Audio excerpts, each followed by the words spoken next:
transisi dan resiliensi itu kalau buat saya apa dua dua sisi mata uang. Kalau misalnya transisinya tidak resilient itu menurut saya sangat-sangat fragile gitu ya.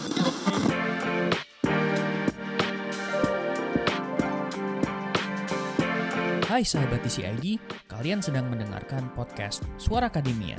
Ngobrol seru isu terkini bareng akademisi. Perbincangan mengenai transisi energi bukan sekarang aja sih sebenarnya. Beberapa waktu yang lalu sampai hari ini juga masih ramai diperbincangkan begitu Sobat TCID. Kita bisa ngelihat bagaimana penggunaan minyak mentah begitu ya. Sering banget jadi tricky gitu kalau bisa kita bahas, apalagi gara-gara perang antara Iran dan juga AS dan Israel bikin jadi permasalahan. Belum juga dampak-dampak dari penambangan-penambangan yang terjadi di Indonesia gitu. Misalnya kita ngelihat tambang batu bara di Kalimantan begitu ya, terus juga penanaman sawit, orang banyak yang lumayan concern. Tapi ketika kita berbicara transisi energi, dua kata itu sih tidak cukup, karena transisi energi juga butuh keadilannya begitu. Kita mungkin bisa saja berpindah dari sumber energi yang lama ke sumber energi yang baru. Bisa saja begitu dengan cepat. Tapi ketika kita berpindah sumber, kadang-kadang kita juga harus memperhatikan masyarakat di sekitar yang hidup di sekitar tambang itu sendiri. Dan ini jadi topik yang menarik untuk kita kulik di Suara Akademia kali ini. And for this episode, kita berkolaborasi bareng sama teman-teman Just Transition Indonesia. Dan di episode kali ini kita bakal ngobrol bareng sama Mbak Aidi Halimanjaya sebagai Director dari Just Transition Indonesia. Halo Mbak Aidi, apa kabar Mbak? Halo, ya aku kabarnya baik. Terima kasih Oke. untuk invitation-nya. Oke, nice to know it. Dan juga untuk episode kali ini nggak cuman bareng sama Mbak Aidi aja, kita juga bakal ngobrol bareng sama perwakilan masyarakat di Lingkar Tambang begitu. Beliau tinggal di daerah Kalimantan Timur, tepatnya di Kecamatan Bengalon, Tebangan Lembak begitu ya. Ada Bu Aulia yang sudah bergabung di obrolan kali ini. Halo Bu Aulia, apa kabar? Alhamdulillah baik. Pertanyaan saya pertama sekarang langsung ke Bu Aulia gitu. Ketika kita berbicara mengenai situasi di Kutai Timur ya, di Bengalon ya, Bu Aulia begitu. Sebenarnya apakah memang masyarakatnya sudah sebergantung itu sama tambang nih? Karena kan kita kalau berbicara soal Kalimantan Timur, identik banget ya sama tambang begitu, nggak batu bara, nggak juga ya batu bara paling kuat sih begitu. Sebergantung itukah Bu masyarakat sekarang di tempat Ibu tinggal gitu dengan tambang? Iya, jadi memang sangat tergantung sekali sih. Apalagi yang kita yang benar-benar yang di posisi ring satu tambang ya, karena banyak sekali masyarakat yang mulai menggantungkan ekonomi di sektor pertambangan. Mhm, oke. Artinya memang masyarakat di sana yang tinggal itu mostly bekerja di tambang dong. Udah nggak yang kayak bertani atau apa gitu, Bu Aulia. Kalau untuk saat ini sih memang pure mereka itu hampir 80% itu masyarakat lokalnya, terutama pemuda-pemudanya Mhm. ya di sektor pertambangan sudah banyak yang meninggalkan pertanian untuk saat ini. I see. Tapi sebelum ada tambang gitu, Bu, sebelum mengenal tambang deh, mungkin Bu Aulia bisa cerita gitu. Sebenarnya masyarakat di sana tuh sebelumnya ngapain sih kalau boleh tahu? Ada perubahan yang drastis nggak semenjak tambang masuk nih? Iya, jadi ya memang untuk sekitar 10 tahun atau 9 tahun yang lalu tuh mayoritas dari masyarakat Tebangan Lembah itu masih bertani. Mhm. Mereka masih meneruskan dari masih bertani ya, maksud Hmm. saya masih bertani beladang, sawah, padi gunung seperti itu. Tapi untuk yang berapa tahun setelah tambang ini masuk ke desa Tebangan Lembak, maksudnya semakin dekat di wilayah Tebangan Lembak, banyak masyarakat Tebangan Lembak, terutama untuk yang laki-laki mudanya beralih bekerja di pertambangan, meninggalkan pertanian. Oke. Mereka tuh lebih efisien sih kan, lebih menghasilkan lebih banyak uang daripada bertani. Mhm. Jadi alasannya murni karena memang setelah tambang masuk terlihat lebih menjanjikan secara uangnya lebih besar begitu ya, masyarakat banyak yang pindah gitu ya. Ya, Eh, Mbak Aulia ya. ya betul. Pertanyaan berikutnya adalah soal kalau misalnya diskusi berbicara soal tambang kan banyak orang yang bilang bahwa tambang ini adalah energi yang pada akhirnya nanti bakal habis gitu. Batu bara ini kan kayak suatu saat stoknya bakal nol. Pernah nggak sih ada obrolan di sekitar gitu, Bu Aulia, bahwa suatu saat ini bakal habis loh dan kita udah mulai harus mikir nih buat em, mencari pekerjaan lain begitu selain di tambang. Ada nggak sih obrolan itu tuh? Sebenarnya kalau obrolan sih dan banyak sekali usaha dari pihak luar sih, termasuk dari dinas, dari bagian pertambangan juga, dan dari pihak-pihak lainnya itu membantu untuk memberikan pelatihan kepada masyarakat Tabanan Lembang untuk bertani. Hmm. Cuma memang kembali lagi ke awalnya lagi karena dari hati mereka, mereka lebih enak, lebih nyaman bekerja di tambang, jadinya ya masih kurang efisiensi. Karena Hmm. kalau kita lihat sendiri kan kalau bertani itu kan butuh usaha, butuh kerja keras dan ketekunan ya. Lain seperti kita bekerja di tambang yang notabene-nya tuh kerjanya tuh lebih nyaman dan uangnya lebih besar. Jadi memang untuk sekarang ini ya ibaratnya itu kurang sekali untuk mereka itu mau bertani. Oke. Jadi memang fokusnya masyarakat udah ada di apa namanya sudah ada di bertambang aja gitu ya. Iya, bertambang aja sekarang ini. Cuman apakah memang itu tuh hanya ada di apa ya? Hanya ada di upaya pemerintah gitu, Bu Aulia? Apakah masyarakat juga sebenarnya ada mengupayakan? Kayaknya kita nggak bisa selamanya ditambang gitu deh. Ada nggak sih gerakan dari masyarakat sendiri? Kalau untuk masyarakat lokalnya sih yang benar-benar asli orang penduduk asli yang di Desa Tebangan Limas itu memang saya lihat sih kurang sih ya kemauan mereka itu. Tapi kalau untuk yang pendatang seperti maaf ya saya sebut suku ya, seperti suku Bugis, suku Jawa, masih ada mereka tuh mau berkebun seperti berkebun sawit kan karena melihat potensi sawit itu lebih besar kan untuk 3 tahun 4 tahun ke depan kan ya. Nah, mereka mulai berkebun sawit di Tebangan Lembak. Tapi kalau untuk yang lokal sih benar-benar nggak ada pergerakan. Nah, untuk bertani mereka menggantungkan kehidupan mereka di pertambangan kan. Selain itu juga kan banyak mereka itu yang mendapat gusuran itu. Nah, tanah mereka dibayar oleh tambang kan, jadi masih ada simpanan uang mereka seperti itu. Tapi ada kekhawatiran nggak yang mungkin bisa Bu Aulia tangkap begitu? Ketika misalnya suatu saat nih batu baranya habis begitu. Ada nggak sih kekhawatiran-kekhawatiran yang muncul di masyarakat gitu kayak kita bakal kerja apa lagi ya ke depannya gitu? Hmm. Atau hidup kita bakal gimana ya kalau batu baranya habis gitu? Jadi memang saya juga sempat berapa kali bercerita dengan warga lokal ya kan, bagaimana nasib kita ini kalau misalnya tambang ini habis karena memang kan sekarang aja kan untuk ownernya itu kan di sini kan KPC ya. Ya. Mm-mm.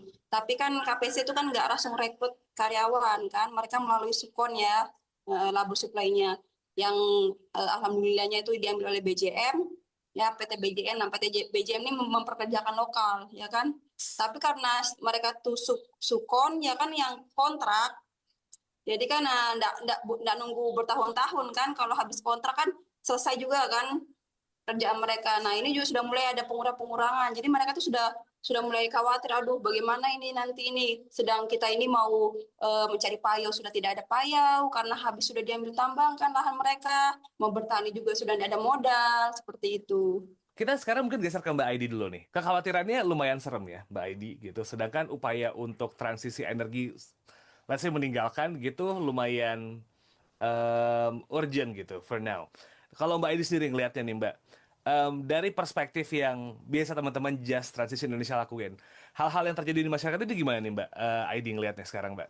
Hmm, saya melihatnya tuh cukup prihatin ya, karena sebetulnya ini kan kebutuhan atau battle jangka pendek untuk gimana bisa mendapatkan penghasilan, kemudian dari bulan ke bulan, bahkan minggu ke minggu gitu ya, tanpa diberikan ruang atau diberikan nafas untuk berpikir atau merencanakan jangka ke depan ya, terutama nanti gimana kalau anak-anak saya nggak bisa sekolah dengan kehilangan pekerjaan gitu ya, dan yang tadi disebutkan soal masalah skill dan juga kepengetahuan, practical knowledge dan mungkin practical skills ya, itu penting sekali untuk bagaimana kita punya second income atau second source of income gitu.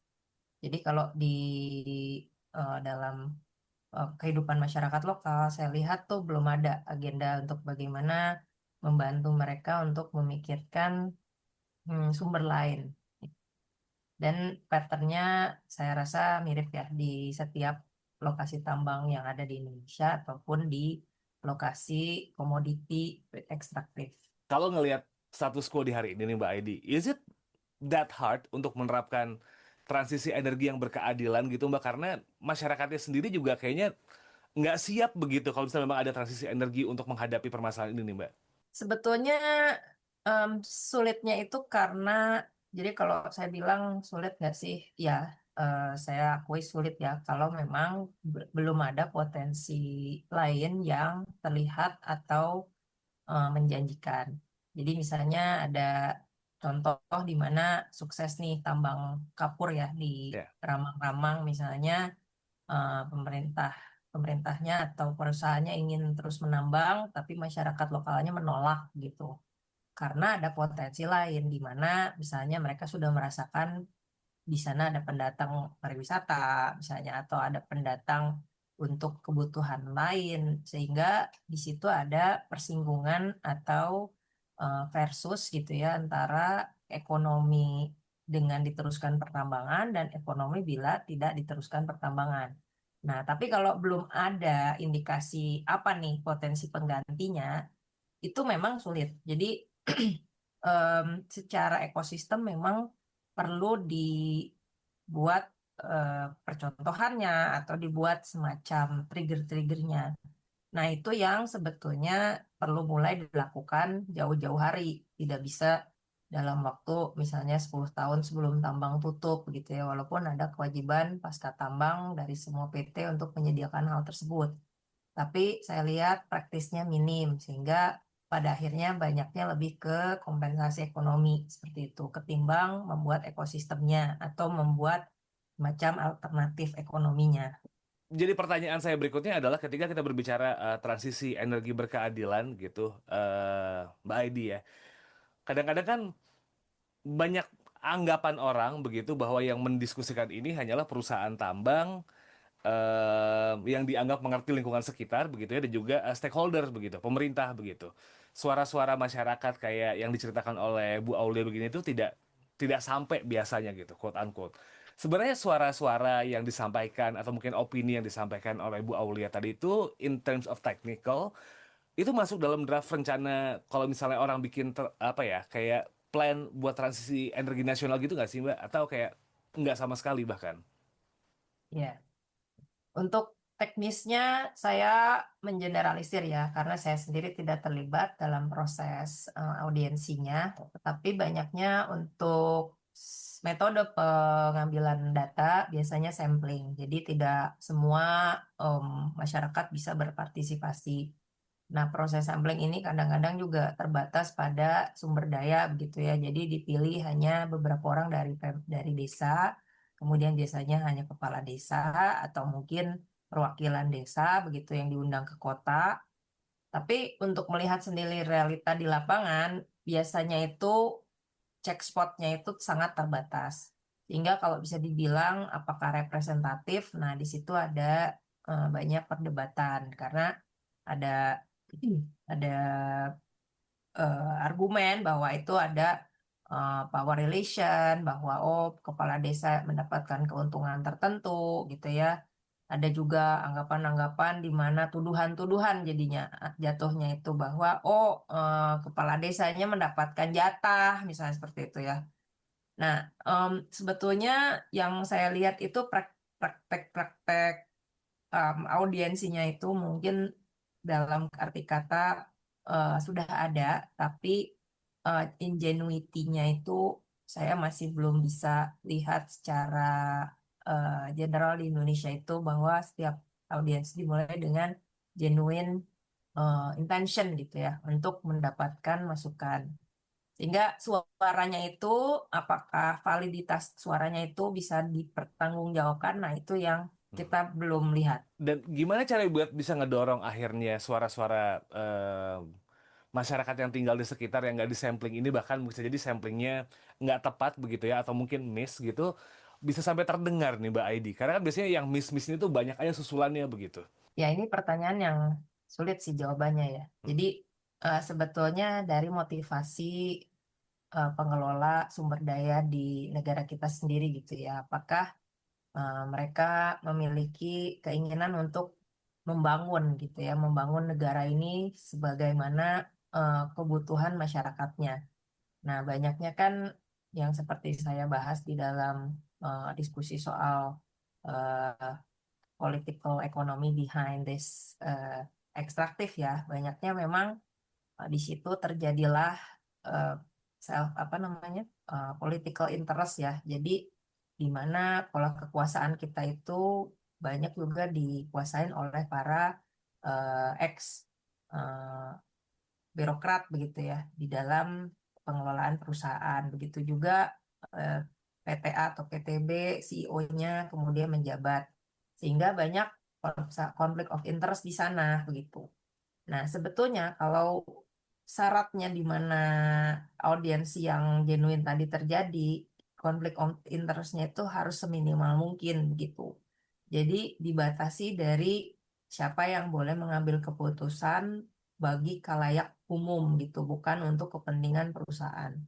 Nah, ini yang di Indonesia menurut saya menjadi bottleneck dan itu juga menjadi hambatan Indonesia tuh bisa jadi negara maju karena governance sistemnya itu sampai saat ini belum bisa coping dengan masalah konflik of interest tadi gitu. Tapi kalau dibilang sebenarnya di negara maju ada nggak sih konflik of interest? Yes, ada ya. Tapi ada thresholdnya di mana batasan-batasan untuk penyediaan atau pengelolaan lahan bagi masyarakat itu tetap bisa diproses melalui jalur yang bersih dan adil gitu ya. Walaupun di tingkat paling atasnya sekali mungkin ya terjadilah transaksi-transaksi usaha atau bisnis yang memang tidak menguntungkan secara global atau secara nasional begitu. Jadi kalau boleh ditarik kesimpulannya yaitu dari motivasi pemimpinnya dan motivasi siapa yang mengelola daerah atau kawasan tersebut gitu yang punya otoritasnya. Kalau kita tarik pada akhirnya di sekarang soal transisi energi berkeadilan gitu ya, kan biasanya nih ketika kita sudah mendorong gitu, teman-teman dari akademisi, teman-teman think tank, bahkan juga masyarakat sekitar begitu tuh mendorong semuanya, kita cuman hanya dianggap kayak cuman bisa ngomong, bukan cuma bisa ngomong doang, berisik doang nih gitu. Bahkan kayak pemerintah sudah mencoba untuk melakukan transisi supaya tetap adil begitu ya, melakukan program, tapi ujung-ujungnya selalu dibalikin masyarakatnya aja yang nggak mau step up ketika misalnya tambang yang nggak ada. Itu sering banget kadang-kadang muncul tuh di komen-komentar sosial media begitu, nggak di X, nggak di Instagram, ketika akhirnya masyarakat teriak, selalu ada omongan yang masyarakatnya aja nggak mau pindah begitu. Nah, Mbak Aidi, in ideal situations gitu ya, gimana caranya nih bisa ngekonekin gitu masyarakat, akademisi, teman-teman think tank, dan juga masyarakat sekitar begitu tuh benar-benar bisa bareng-bareng kontribusi sama transisi berkeadilan ini Mbak. Karena kayaknya so far kalau kita berbicara soal just energy transitions gitu tuh masih kayak punya persepsi masing-masing beda gitu loh Mbak. Ya, thank you. Ya, sebetulnya dari cara mendengarkan ya. Jadi kita tuh pas datang ke dalam sebuah pertemuan lokal gitu, di mana misalnya ada Bu Aulia di sana, ada akademisi di sana, ada perusahaan, pemilik perusahaan di sana, bisa duduk dalam eh, konteks yang saling mendengarkan dan menganggap bahwa lawan bicaranya itu satu apa ya, satu jajar ya, di mana saling menghargainya tuh kita sama-sama manusia nih gitu. Sebetulnya di situ yang jadi tantangan. Kenapa? Karena biasanya kalau perusahaan udah datang di dalam sebuah forum yang menjadi masyarakat sudah memosisikan dirinya sebagai masyarakat gitu kan, em, mengikuti apa yang menjadi arahan pemimpin begitu, dan pemimpin pun menganggap masyarakat ini hanyalah masyarakat gitu. Nah, itu yang sebetulnya stereotyping di dalam masing-masing pribadi itu yang harusnya diselesaikan dulu ya sebelum dimulai gitu meeting tersebut. Dan biasanya di Indonesia itu tidak pernah terjadi. Jadi di skip aja udah. Pokoknya saya bawa dengan uang sekian puluh triliun rupiah begitu, sehingga saya punya kuasa, saya otoritasnya ABC, saya bisa mengganti perencanaan gitu kan. Jadi itu yang dipakai sebagai asumsi dalam melakukan diskusi dan negosiasi dengan masyarakat, sehingga nilai respect terhadap kita sama-sama manusia itu kayaknya hampir nggak ada ya. Pokoknya saya manusia dengan jumlah resources yang saya berapa punya gitu, di dalam setiap negosiasi atau audiensi begitu. Sehingga power relationnya itu tuh tidak terjadi ya yang ideal gitu. Nah, kalau misalnya gimana sih di apa namanya di luar sana gitu atau di praktek-praktek yang baik ya, tidak bisa sih sebetulnya dibuat benar-benar leveling gitu ya, tapi ada cara-cara atau mekanisme yang dimana mengurangi kesenjangan tersebut. Misalnya masyarakatnya itu diberi hak untuk mendapatkan lawyer, misalnya gitu ya. Lawyer yang sejajar dengan posisinya itu bisa bernegosiasi di tingkat yang sama, misalnya begitu. Nah, hal-hal seperti itu yang tidak terjadi karena memang resourcesnya tidak ada, terus dibuat tidak ada, disengajakan tidak ada supaya lemah gitu.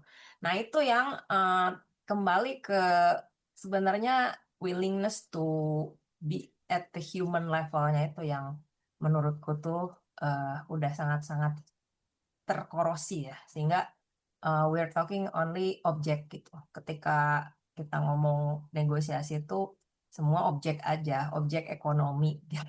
Ya, Jadi tidak lagi pada human level. gagal di preliminary roundnya gitu nggak sih Mbak Aidi, jadinya kayak sebelum mau negosiasi itu udah levelnya, oh tanah ini tuh ada harganya begitu, bukan ada orang yang punya dijaga, yang perlu dijaga well-beingnya, kurang lebih gitu dong artinya redundant kasus yang udah Ya, ada di mana-mana gitu. iya betul. Jadi memang paradigm ekonomi neoliberalism itu seperti itu. Jadi memang komoditi itu semua dijadikan dimonetisasi begitu ya. Tapi melupakan etika-etika dan juga background dalam kenapa sih kita melakukan ini gitu, dan juga em, sebenarnya si prinsip-prinsip ekonominya itu tuh kalau bisa dibilang ini ekonomi kerakyatan atau ini ekonomi yang membumi begitu ya, itu jadi jargon aja at the end. Kalau memang seperti itu harusnya kan ya tadi safeguard untuk masyarakat yang lemahnya itu apa misalnya. Ya. Nah, itu tidak terlihat kan, yang seperti kita lihat itu malah kebalikannya.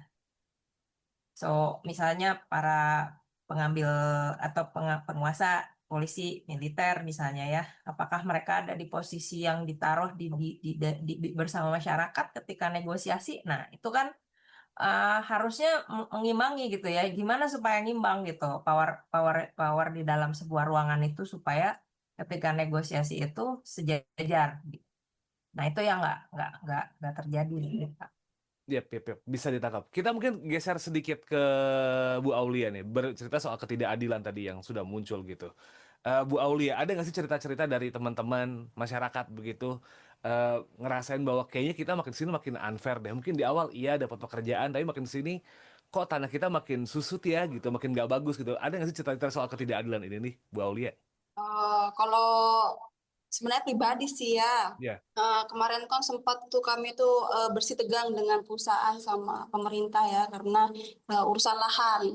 Lahan yang diwariskan dari almarhum mertua kami yang dulunya dikelola dan menjadi milik kami. Tapi tiba-tiba tuh statusnya sudah hijau, sudah dibayarkan. Padahal sama sekali tuh kita tidak pernah mengusik tanah itu. Dan itu nggak terjadi di keluarga kami aja, tapi juga berapa keluarga juga merasakan hal yang sama, di mana mereka tuh harusnya mendapatkan hak yang lumayan ya kan, karena kan untuk pergantian dari perusahaan kan harusnya lumayan kan. Jadi cuma dapat pergantian yang tali AC aja kemarin itu. jadi bisa dibilang nih, Bu Aulia, banyak sekali dong permasalahan yang tiba-tiba perusahaan atau mungkin pemerintah ngambil langkah sepihak gitu.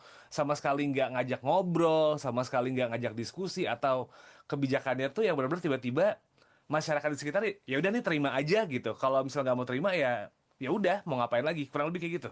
Betul sekali, karena kemarin tuh sempat sampai berapa kali tuh suami saya tuh dihadang oleh polisi-polisi. Jadi bukan lagi kita tuh berhadapan dengan perusahaan, tapi juga dengan pemerintah dan si baju coklat itu lagi.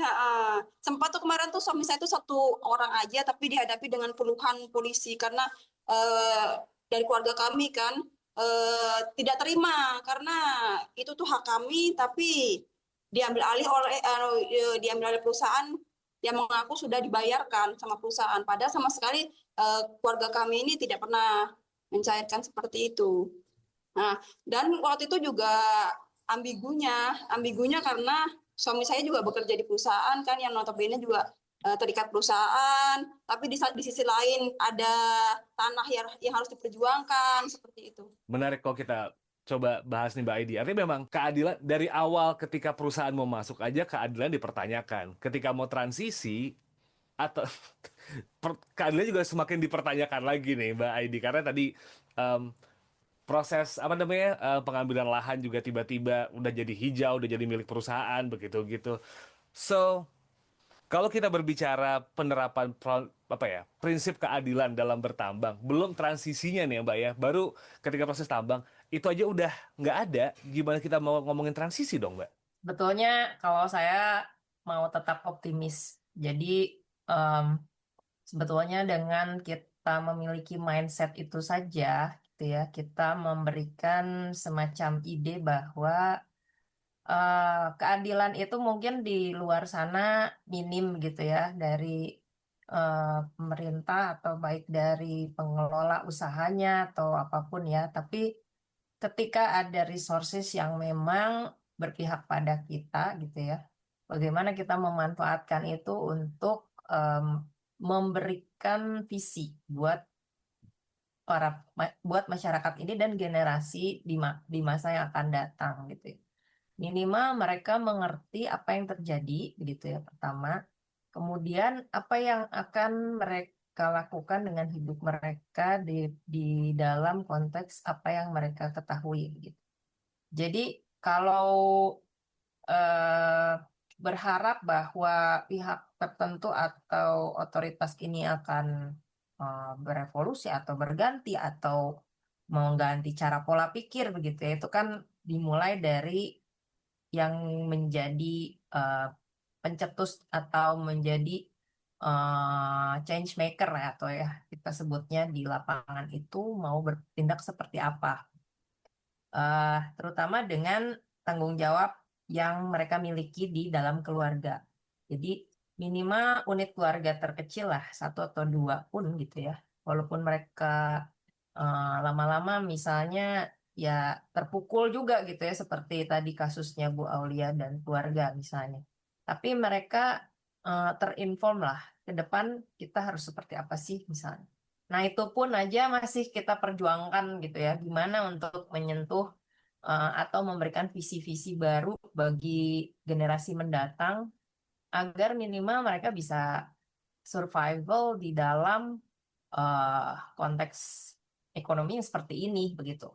Jadi survival mekanismenya itu kayak gimana sih? Nah, sebenarnya itu yang di awal ya. Tapi kita juga mengharapkan ketika change agent ini atau seseorang di dalam masyarakat ini mengetahui bagaimana mereka harus coping with this mechanism, mereka diharapkan tuh juga akan mulai mengerti bagaimana menginternalisasi skill dan knowledge gitu ya. Dan nanti di kemudian hari kita nggak ngomongin 1-2 tahun ya, kita ngomong satu generasi gitu ya. Minimal di dalam generasi ini yang Bu Aulia bina gitu di keluarganya, dia mengerti bagaimana coping with that situation. Jadi aku juga nggak muluk-muluk melihat bahwa oh ya ini akan merubah sebuah desa atau merubah sebuah kecamatan gitu ya. Tapi di mana ada satu dua orang biasanya memiliki sebuah visi yang cukup tinggi, ya kita nggak tahu ya. Mungkin aja anak Bu Aulia satu saat jadi kepala apa gitu ya, kepala bengalon, we don't know gitu. But with that track record, with that misalnya apa namanya pemahaman bahwa saya datang dari yang seperti apa, saya memiliki mimpi yang seperti apa, itu mudah-mudahan di satu titik membangun sebuah paradigma baru. Jadi kita nggak bisa melihat bahwa seperti shoot and go gitu ya di dalam mekanisme misalnya bantuan humanitarian aid gitu ya, di mana 1-2 tahun ya terus beres-beres pulang gitu ya, nggak kayak gitu sih. Kalau di transisi keadilan it's a long shot ya, very long haul programming, dan juga mungkin ke intergenerational, bagaimana kita masuk juga ke anak-anak mudanya, memberikan semacam aspirasi gitu ya. Karena dari aspirasi itulah muncul perubahan sih. Nggak notabene karena dari jumlah uang ya, dari berapa bantuan yang masuk, terus subsidi em, sembako berapa gitu ya, tapi dari ide sih, dari ide dan skill. Kalau pada akhirnya nih, mungkin pertanyaannya udah masuk kayak agak agak terakhir-terakhir nih Mbak Aidi gitu. Kalau prinsip berkeadilan dalam transisi energi ini tuh berjalan dengan baik dan benar ya, sebenarnya output dan juga yang bisa dirasakan sama masyarakat tuh apa sih? Karena kadang-kadang banyak orang mempertanyakan gitu. Oke, transisi energi kan bukan menghindari, kita beralih energi gitu. Jadi energi yang lebih bersih atau yang bisa terbarukan. Tapi proses berkeadilan ini tuh sering jadi pertanyaan buat banyak orang gitu. Emang kalau berkeadilan, is it gonna be better or not gitu? End goalnya apa sih kalau pakai kata tambah-tambah kayak berkeadilan ini tuh? Maybe Mbak ini bisa menjelaskan gitu ke orang yang masih masih bingung sama kata kok ada tambahan berkeadilannya aja gitu, sedangkan transisi energinya aja buat publik tuh udah cukup baik gitu karena susah buat lepas. Ya, sebetulnya ini kan utopia statement ya, bahwa bisa berkeadilan gitu. Ya, saya rasa sih puncak utopianism itu nggak akan tercapai, tapi kita bisa berharap ya. Sebetulnya berkeadilan itu kan aspeknya ada beberapa yang saya sebut mungkin yang umum ya. Berkeadilan itu bisa sifatnya distributif, jadi ekonomi, misalnya kompensasi tadi seperti yang Bu Aulia bilang gitu ya, ada kompensasi terhadap kehilangan lahan misalnya.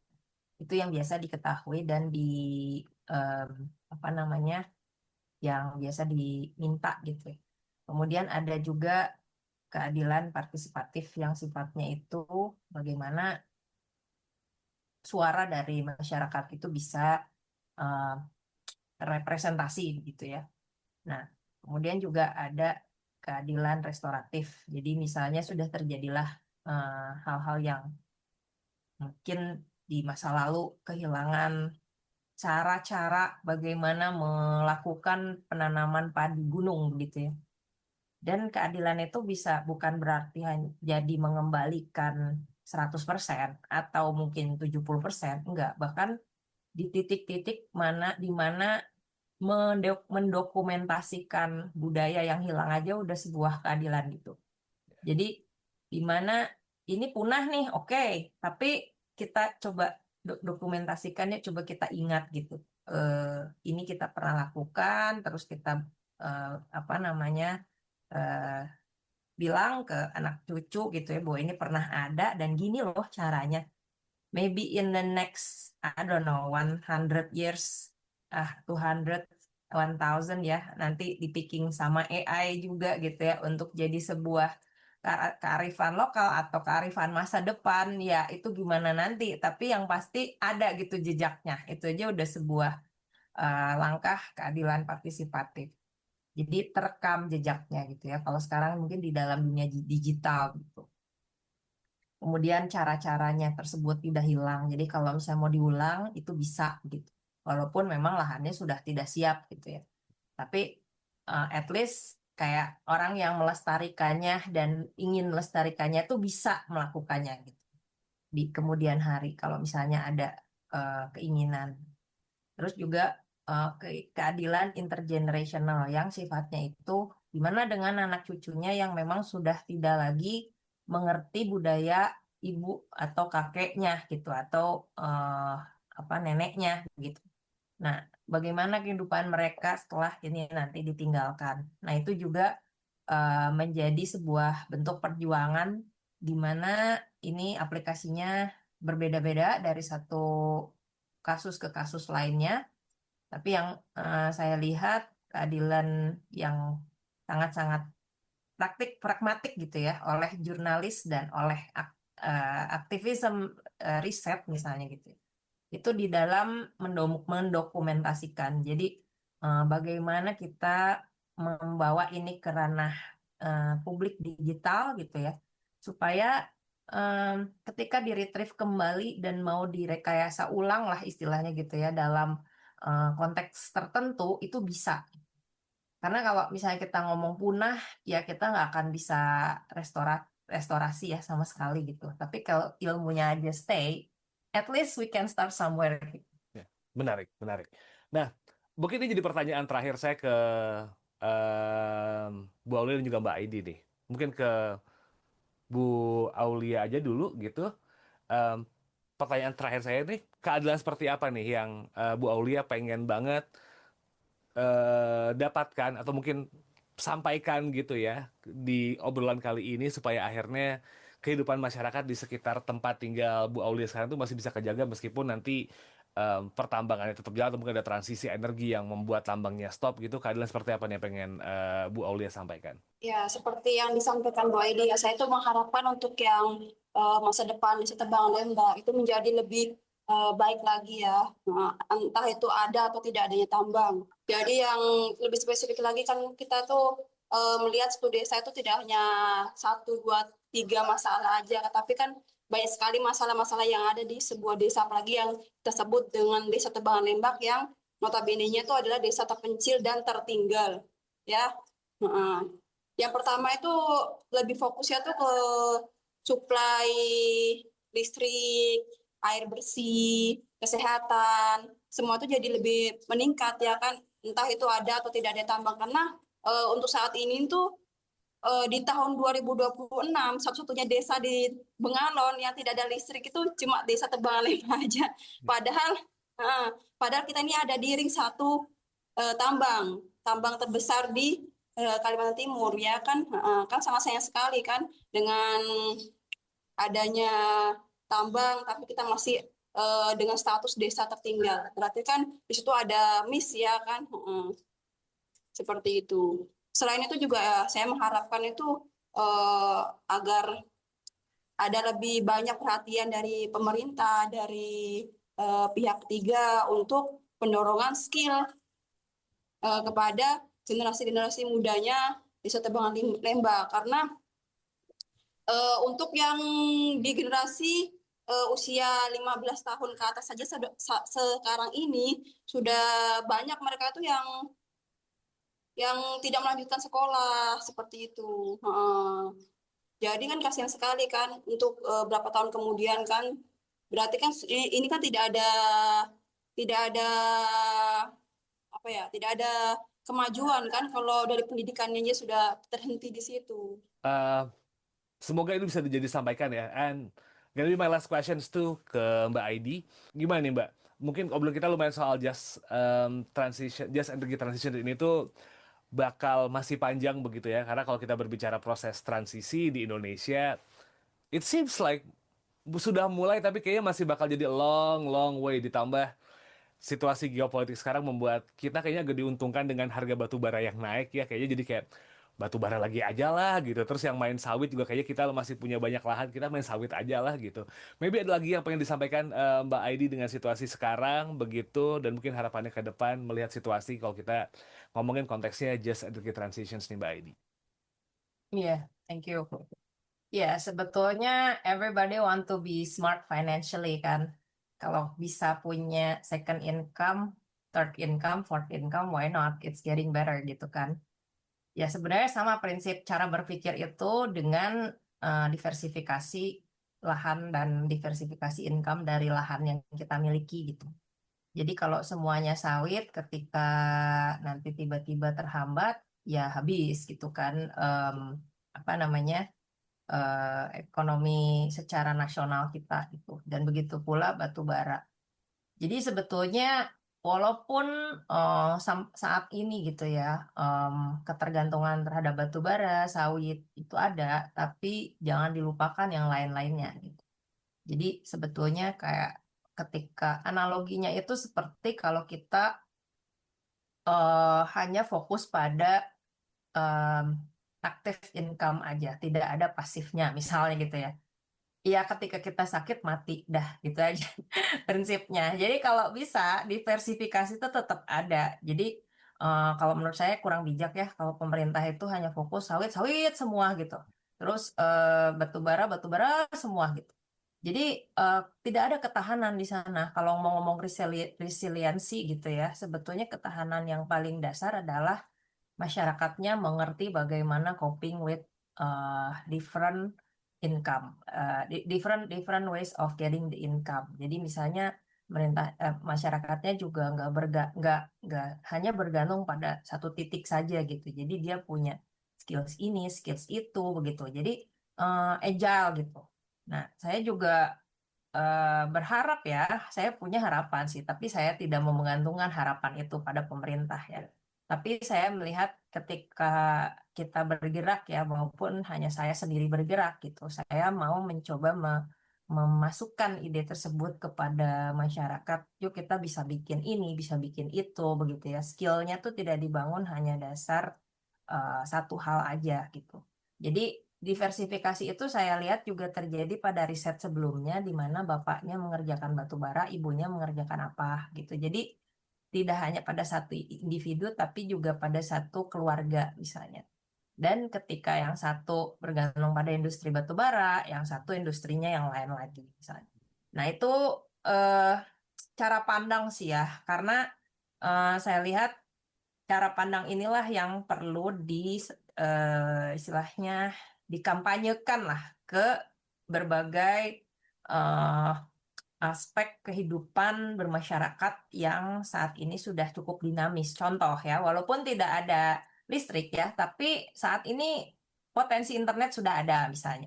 Diajarkan bagaimana e-commerce misalnya gitu ya. Jadi walaupun belum ya dalam artian supply chain dan lain-lain, tapi bisa mulai skill yang berbasis online misalnya.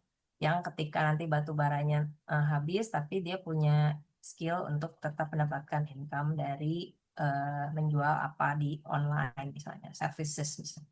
Jadi itu akan tidak hanya tergantung pada geographical location dan juga apa namanya apa aja komoditas sekitarnya gitu, tapi juga skill dia sebagai komoditas yang bisa dia manfaatkan gitu ya secara luas. Jadi menurut saya ya akan ada tetap harapan di mana ketika misalnya Just Transition Indonesia mau melakukan sesuatu itu yang akan kita lakukan. Jadi pertama increasing the idea bahwa unit masyarakat, unit keluarga dan unit individu itu bisa melakukan diversifikasi sehingga transisi dan resiliensi itu kalau buat saya apa dua sisi mata uang.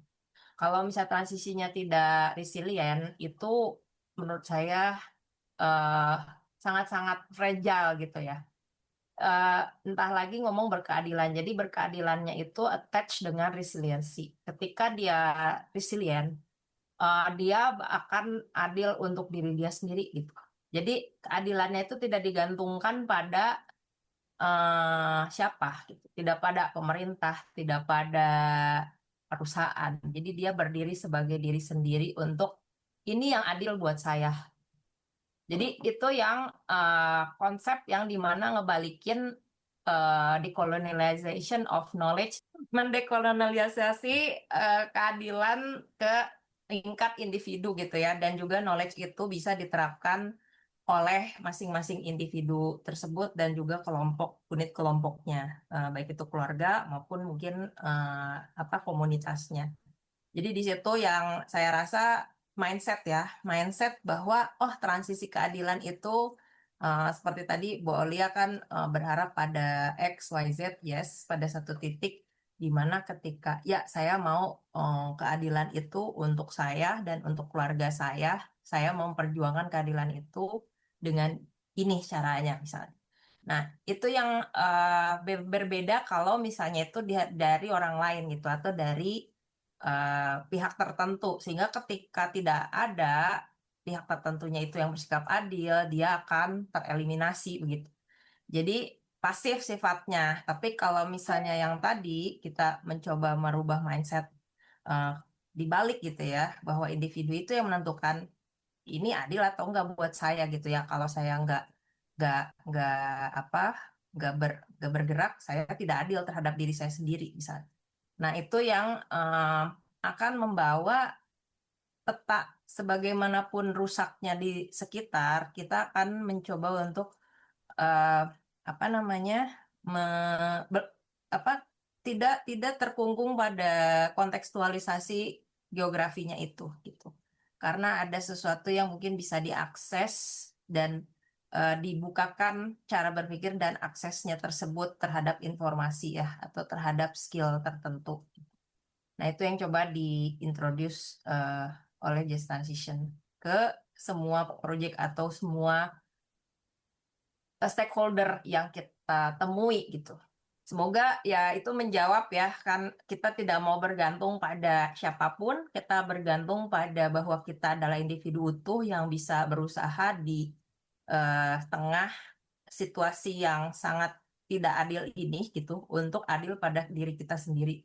Semoga sih prinsip berkeadilan dalam transisi energi ini bisa berjalan, dan juga masyarakat mungkin yang diwakilin sama Bu Aulia ceritanya di sini bisa mendapatkan keadilan yang memang dicita-citakan gitu ya. Jangan sampai ada yang tertinggal gitu, no one left behind dalam proses apapun itu.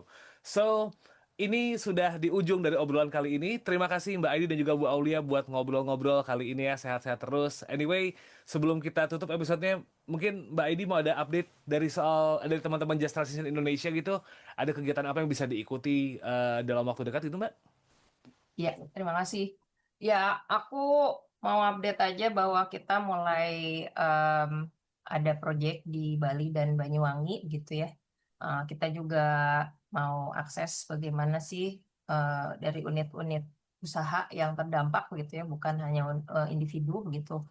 Bagaimana kita merespon terhadap transisi iklim ya. Jadi bukan cuma transisi energi, bagaimana kita bisa bersikap adil lah buat para local business owners gitu. Dan tapi juga kita mau mencoba untuk melakukan programmatic development untuk yang tadi ya. Jadi bagaimana kita mendevelop yang champion program, di mana mungkin pemuda-pemuda baik dari Bengalon misalnya atau dari mana yang bisa partisipasi untuk bukan hanya skill building, tapi juga tadi memiliki paradigma di mana saya mau bersikap adil untuk kelompok saya, kelompok untuk hidup saya sendiri, dan juga kelompok di mana saya tinggal misalnya. Jadi dimulai dari diri sendiri. Nah, itu yang mungkin lagi kita usahakan. Oke.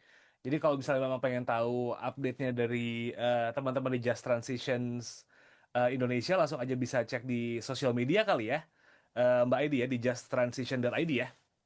justtransition.id ya. Yep, itu semua langsung bisa dicek di situ. So, that's the end of this episode. Sobat TCID ya, thank you so much for listening. Semoga bisa ngasih insight baru buat kali ini. Saya Muhammad Syarif signing out. I'll see you next episode. Wassalamualaikum.